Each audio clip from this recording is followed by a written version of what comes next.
नमस्कार बेटा.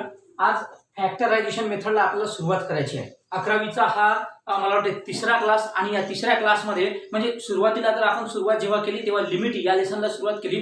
लिमिटमध्ये पहिली मेथड घेतली आपण, ती मेथड होती लिमिटची डायरेक्ट मेथड. आता आपल्याला फॅक्टरायझेशन मेथड पाहायची आहे. कोणती मेथड पाहायची आहे? फॅक्टरायझेशन मेथड पाहायची आहे. व्यवस्थित समजून घ्यायचे दुष्परिणाम मी तुम्हाला सांगितलेले आहे, ते वारंवार मला सांगता कामा नये. मग तुम्हाला काय होईल की नाही सर हे कळत नाही ते कळत नाही, त्यापेक्षा तुम्हाला एकच गोष्ट सांगितली आहे, नजरे हटी दुर्घटना घटी. या गोष्टीकडे विशेष लक्ष द्या. आणि आता फॅक्टरायझेशन मेथड आपण घेऊन आलो. फॅक्टरायझेशन मेथडकडे घ्या. तर फॅक्टरायझेशन मेथड म्हणजे मी तुम्हाला सांगितलं होतं की तुम्ही वर्ग 10वी मध्ये काय शिकला होता? वर्ग 10वी मध्ये एक क्वाड्रॅटिक इक्वेशन सेकंड नंबरचं लेसन तुम्ही शिकले होता. त्यामध्ये फॅक्टरायझेशन मेथड होती. तर तेच समजा की हेच आहे ते फॅक्टरायझेशन मेथड. म्हणजे तुम्हाला फॅक्टर पाडायची आहे आणि फॅक्टर पाडल्यानंतर मग तुम्हाला लिमिट काढायची आहे. तर मग आता इथे नावातच सगळं काही दडलेलं असते. आता याचं काय नाव आहे? Factorisation method. म्हणजे तुम्हाला हे सॉल्व्ह करते वेळी लक्षात येईल करावं काय लागेल की इथे लिमिट x टेंड टू 2 आणि आता याचे फॅक्टर घ्यावे लागतील. मग फॅक्टर घ्यायचे तर फॅक्टर कसे घेतो आपण? तुम्हाला माहिती आहे, इकडे अशी आपण खोपडी काढतो आणि first term and last term यांचं मल्टिप्लिकेशन आपण खोपडीच्या वर ठेवतो, माहिती आहे तुम्हाला. अँड मिडल टर्म जे आहे विथ साइन ते खाली ठेवतो. First term and last term यांचं मल्टिप्लिकेशन आपण वर ठेवतो आणि जे मिडल टर्म असते मिडल टर्म आपण खाली ठेवतो. आता असे दोन फॅक्टर आपल्याला शोधून काढायचे असतात की त्या दोघांचं मल्टिप्लिकेशन हे वरच्या नंबर इतकं आणि त्या दोघांची सम, या दोघांची समच का? तर वर प्लस साइन दिला आहे म्हणून दोघांची सम, वर जर मायनस साइन दिलं असतं तर दोघांची मायनस, खालच्या नंबर इतकी यायला पाहिजे नसते.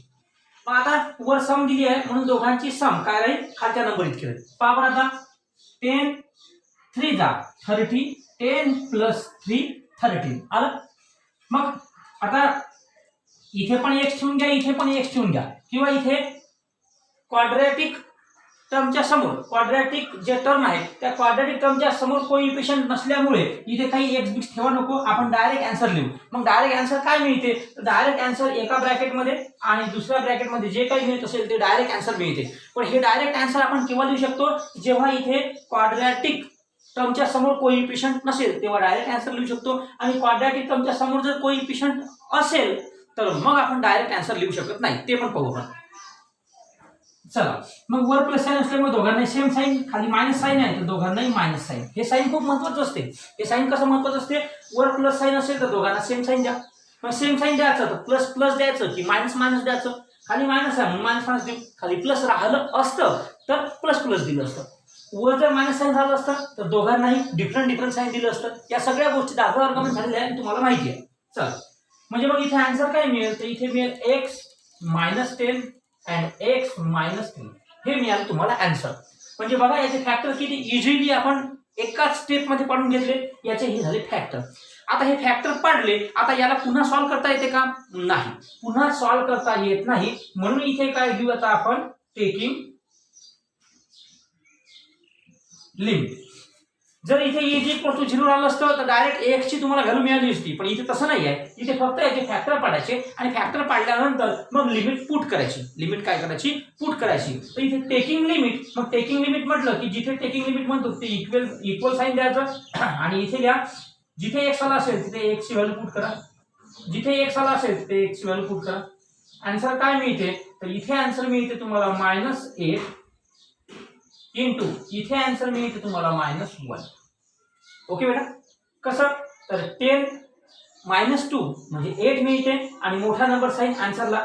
इथे 3 - 2 म्हणजे 1 मिळते आणि मोठ्या नंबरचं साइन आन्सरला. या गोष्टी लक्षात ठेवायच्या. आता मल्टिप्लिकेशन करते वेळी मायनस मायनस प्लस होऊन जाईल आणि 8 × 1 = 8 होईल. हे झालं तुमचं आन्सर. हे काय झालं? आन्सर झालं. कळलं असेल इथपर्यंत तुम्हाला. फॅक्टरायझेशन मेथड आहे. तर फॅक्टरायझेशन मेथड तुम्हाला 10व्या वर्गामध्ये झालेला आहे म्हणून तेवढं हे मला सांगा. पुन्हा तुम्हाला त्याला व्यवस्थितरित्या समजावून सांगेल. ओके बेटा, झालं आता हे. आता सेकंड एक्झाम्पल्स घेतो. सेकंड एक्झाम्पल्स काय आहे? तर सेकंड एक्झाम्पल्स आहे limit x stand to 3 and x square minus 5x minus 36 हे आहे ते एक्झाम्पल्स.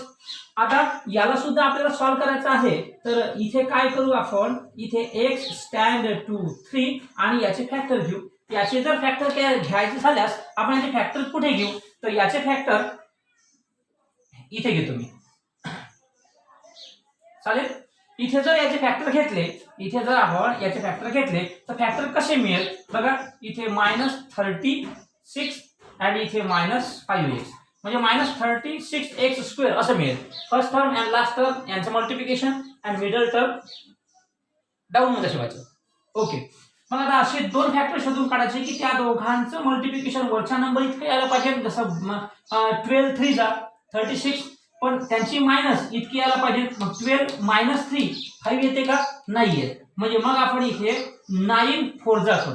काय करायचं, लक्षात ठेवायचं कोणतेही टर्म. आता याचे तर फॅक्टर बरेचसे येते बरोबर, याचे फॅक्टर बरेचसे येते. इथे 9 4 जा येते, 12 3 जा येते, असे बरेचसे फॅक्टर येईल का याचे फॅक्टर बरेचसे येईल. पण मात्र तुम्हाला असे फॅक्टर इथे ठेवायचे आहे की त्यानुसार ती कंडिशन फुलफिल व्हायला पाहिजे. मग कोणती कंडिशन फुलफिल व्हायला पाहिजे, तर असे दोन टर्म शोधा की त्या दोघांचं मल्टिप्लिकेशन वरच्या नंबर इतके यायला पाहिजे आणि त्या दोघांची वर जे साईन दिलं असेल ते खालच्या नंबर इतके यायला पाहिजे. मग वर साईन दिलाय आता मायनस, मगाशी दिलं होतं प्लस, आता मायनस दिलाय, या दोघांची मायनस खालच्या नंबर इतके येते का, पहा 9 4 जा 36 तर होते, पण 9 - 4 5 येते का, चटकन लक्ष द्या. 9 - 4 येते का 5, हो येते. 9 - 4 म्हणजे 5 येते. 9 - 4 मीन्स काय येते, 5 येते. म्हणजे आपली कंडिशन फुलफिल झाली फुलफिल. मग आता साईन द्यायचं आहे आपल्याला. मग साईन कसं द्यायचं, तर वर मायनस साईन आहे म्हणजे दोघांना वेगवेगळे साईन द्यावं लागेल. एक तर याला मायनस याला प्लस द्यावं लागेल, किंवा याला प्लस तर याला मायनस द्यावं लागेल बरोबर. हेच राहील ना वेगवेगळे, एक तर ही पेअर येईल किंवा ही पेअर येईल. पण नेमके खाली जे साईन आहे ते साईन पहा, जे साईन खाली असेल ते मोठ्या नंबरला द्या बरोबर. मग मायनस साईन आहे तर मायनस साईन मोठ्याला दिलं, जर संपलं. मग मायनस मोठ्याला दिलं तर प्लस लहान नंबर्सला येईल. म्हणजे हे झालं तुमचं आता साईन. या साईनकडे व्यवस्थित लक्ष द्यायचं, साईन व्यवस्थित समजून घ्यायचं. साईन मध्येच बरेचसे करू जुळतात, ही गोष्ट लक्षात ठेवायची. आता याचे फॅक्टर काय मिळाले, तर याचे फॅक्टर मिळाले x - 9 अँड x + 4. कळलं तुम्हाला, हे फॅक्टर कळले कसे मिळाले, काय मिळाले. ठीक आहे, डायरेक्ट फॅक्टर लिहिले. पण डायरेक्ट केव्हा लिहिता येते फॅक्टर आपल्याला, जेव्हा क्वाड्रॅटिक टर्मच्या समोर कोणताच कोइफिशियंट नसतो तेव्हा आपल्याला डायरेक्ट फॅक्टर लिहिता येते, अन्यथा लिहिता येत नाही. ओके. मग आता इथे काय करू, टेकिंग लिमिट. मग टेकिंग लिमिट म्हटलं बरोबर. आता फॅक्टर तर मिळाले, फॅक्टर झाले पाडून, तर हे मी मला टेकिंग लिमिट म्हटलं की टेकिंग लिमिट म्हटल्यावर इक्वल साईन आणि जिथे जिथे एक्स आला असेल तिथे एक्स ची व्हॅल्यू पुट करा. मग x - 9 means 3 - 9, x + 4 means 3 + 4. Solve करा तर 9 - 3 म्हणजे आन्सर 6 राहील आणि मोठ्या नंबर साईन आन्सरला राहील. Into 3 + 4 3 + 4 means 7. आता 3 + 4 म्हणजे 7. आता यांचं मल्टिप्लिकेशन करते मी. दोघांना जर वेगवेगळं साईन असेल तर आन्सरला मायनस साईन येते. ओके ना, मायनस साईन येते. आणि आता 6 7 जा 42. 6 7 जा 42. आय होप तुम्हाला चांगल्या पद्धतीने समजलं असेल बरोबर. चांगल्या पद्धतीने समजलं असेल. 2 एक्झाम्पल्स घेतले, पण कदाचित 2 एक्झाम्पल्स मध्ये तुम्हाला जर डाऊट निर्माण होत असेल तर अजून म्हटल्यास मी एक्झाम्पल्स घेतो, है ना, अजून एक्झाम्पल्स घेतो आणि तुम्हाला समजावून सांगतो. ओके, ठीक आहे. चला एक 2 मिनिट बेटा, मायनस आणि -4. ठीक आहे. ओके ओके, कळलं असेल तुम्हाला, कळलं ना. ठीक आहे, हे या फॉर्ममध्ये याचा आन्सर मिळाला. आता याचा तुम्ही स्क्रीनशॉट घेऊन घ्या. स्क्रीनशॉट घेतला की मी हे क्लीन करतो आणि क्लीन केल्यानंतर हे मी इकडे बाजूला वाटल्यास याचा स्क्रीनशॉट घ्या. स्क्रीनशॉट घेतला की थर्ड नंबरचे एक्झाम्पल एक लक्षात ठेवा. क्वाड्रॅटिक इक्वेशन्स मध्ये इथे इज इक्वल टू 0 असते, पण इथे इज इक्वल टू 0 तुम्ही लिहायचं नाही बरोबर आहे. हे अशा पद्धतीने एक्झाम्पल्स दिले असते. नाहीतर मग कोणी इज इक्वल टू 0 लिहून ठेवते. इज इक्वल टू 0 लिहिलं तर तुम्हाला लिमिट पुट करावी लागणार नाही, तुम्हाला x ची व्हॅल्यू मिळेल त्यामध्ये. आणि तसं करायचं नाही, एक लक्षात ठेवायचं. आता हे एक्झाम्पल्स आपल्याला सॉल्व्ह करायचं आहे. आता हे एक्झाम्पल सॉल्व्ह करायचं आहे तर इथे सुद्धा आपण याचे काय घेऊ, फॅक्टर घेऊ. याचे काय घेऊ, फॅक्टर घेऊ. मग फॅक्टर जर याचे घ्यायचे झाल्यास तर या साईडला घेतो मी फॅक्टर्स. मग मिटवून टाकू आपण, रफ मध्ये आपल्याला घेता येते. मग फॅक्टर घ्यायचे झाल्यास इथे first term and last term यांचं मल्टिप्लिकेशन करून इथे ठेवू आपण. म्हणजे इथे 8 3 जा 24y² अँड साइन राहील plus 24y². And middle term जे आहे ते मिडल टर्म आपण खाली ठेवतो. मिडल टर्म ठेवतो आपण खाली ठेवतो. आता असे दोन फॅक्टर शोधून काढा. काय म्हटलंय मी, असे दोन फॅक्टर शोधून काढा की त्या दोघांचं मल्टिप्लिकेशन. असे दोन फॅक्टर शोधून काढा. असे दोन फॅक्टर शोधून काढा की त्या दोघांचं मल्टिप्लिकेशन वरच्या नंबर इतकं आणि त्या दोघांची वर काय प्लस साईन ना, तर त्या दोघांची प्लस खालच्या नंबर इतकी यायला पाहिजे. पुन्हा एक वेळा सांगतो, असे दोन टर्म शोधून काढा की त्या दोघांचं मल्टिप्लिकेशन वरच्या नंबर इतके यायला पाहिजे. त्या दोघांचं मल्टिप्लिकेशन वरच्या नंबर इतके यायला पाहिजे. बट त्या दोघांची वर साईन कोणती आहे प्लस, त्या दोघांची प्लस खालच्या नंबर इतके यायला पाहिजे. ओके ना. मग आता पाहू. 12 2 जा 24 अँड 12 प्लस 2 14. आता इथे पण y देऊन द्या, इथे पण y देऊन द्या, कारण इथे व्हेरिएबल y होतं. मग आता काय करायचं, साईन द्यायचं. मग साईन कसं द्यायचं, वर प्लस साईन असल्यामुळे दोघांना सेम साईन द्या, खाली मायनस साईन असल्यामुळे दोघांनाही मायनस साईन द्यावं लागेल.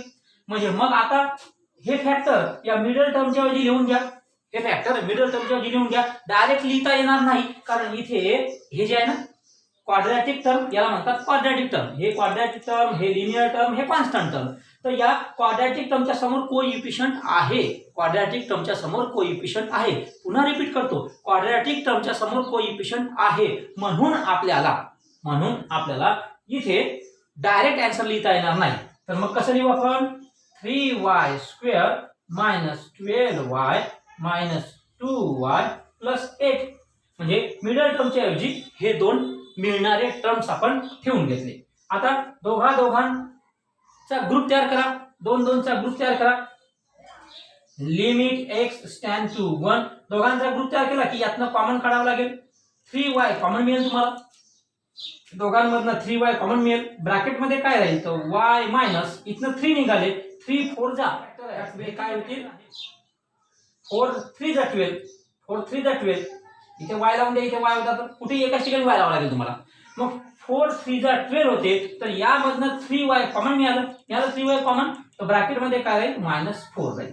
आणि मग दुसऱ्या ब्रॅकेट मध्ये कॉमन काय काढायचं त्याचा विचार नाही करायचा. ही जी ब्रॅकेट आहे ही ब्रॅकेट उचला आणि इथे ठेवून द्या.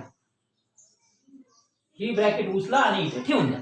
म्हणजे काय, पहिल्याच ग्रुप मधनं कॉमन व्यवस्थित काढायचं. मग जे कॉमन मिळालं ती ब्रॅकेट इकडे उचलून ठेवून द्या. आणि आता ही जी हा जो दुसरा ग्रुप होता, या दुसऱ्या ग्रुप मध्ये फर्स्ट टर्म कोणता आहे ते पहा.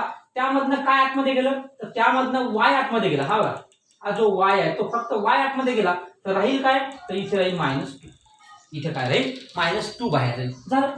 इतकं सिंपल आहे आणि इतकं इझी आहे, हे पण काही हार्ड नाही आहे. मग आता इथे काय, तर इथे व्यवस्थित लिहून घ्या. लिमिट x टेंड टू नकोच. इथे x टेंड टू याच्याकरता नको, कारण इथे x हा व्हेरिएबल नाही आलेला आहे, इथे y व्हेरिएबल आला आहे. म्हणून इथे लिमिट y टेंड टू असं आपल्याला लिहावं लागेल. या गोष्टी व्यवस्थित लक्षात ठेवा. मग y टेंड टू 1 आणि इथे एका ब्रॅकेटमध्ये, म्हणजे जी ब्रॅकेट डबल आली असेल तिला एकदा लिहून घ्या आणि जे उरलेलं आहे ते दुसऱ्या ब्रॅकेटमध्ये द्या. जी ब्रॅकेट डबल आहे तिला फर्स्ट नंबरवर लिहा आणि जे उरलेलं आहे ते सेकंड ब्रॅकेटमध्ये लिहून घ्या. आता झाली तुमची फॅक्टर.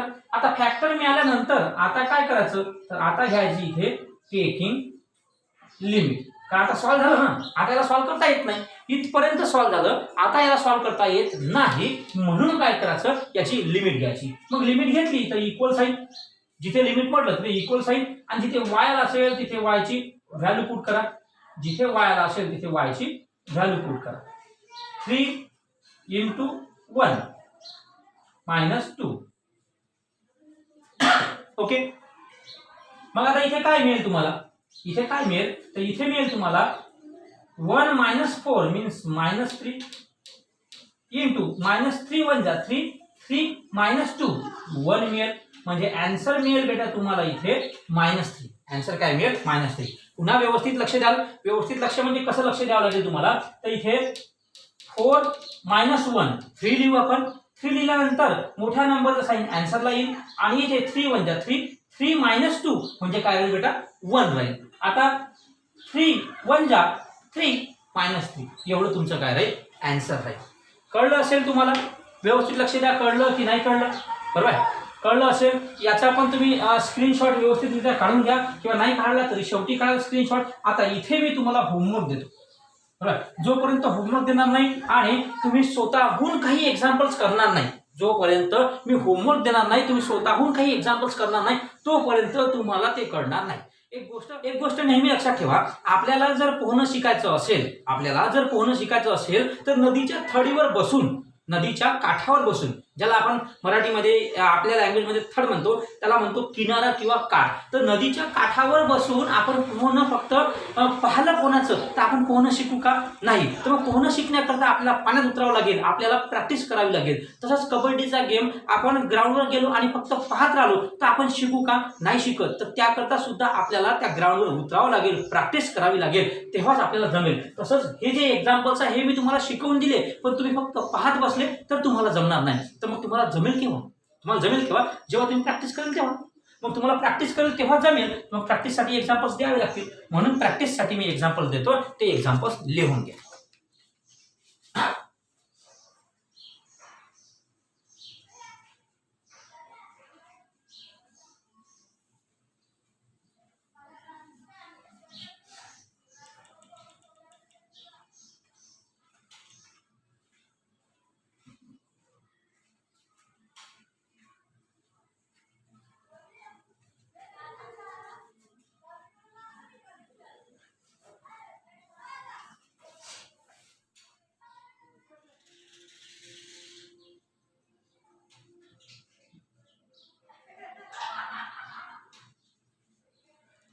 एक 5 एक्झाम्पल देतो बेटा, जास्त देत नाही कारण हेवी जाईल तुम्हाला.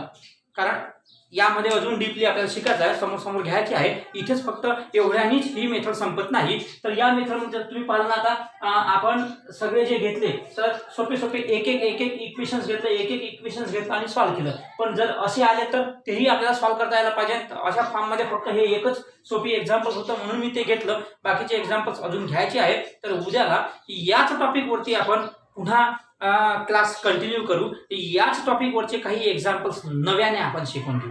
ओके बेटा. आता वाटल्यास तुम्ही स्क्रीनशॉट याचा काढून घेऊ शकता. आता आपलं पूर्णतः संपलेलं आहे.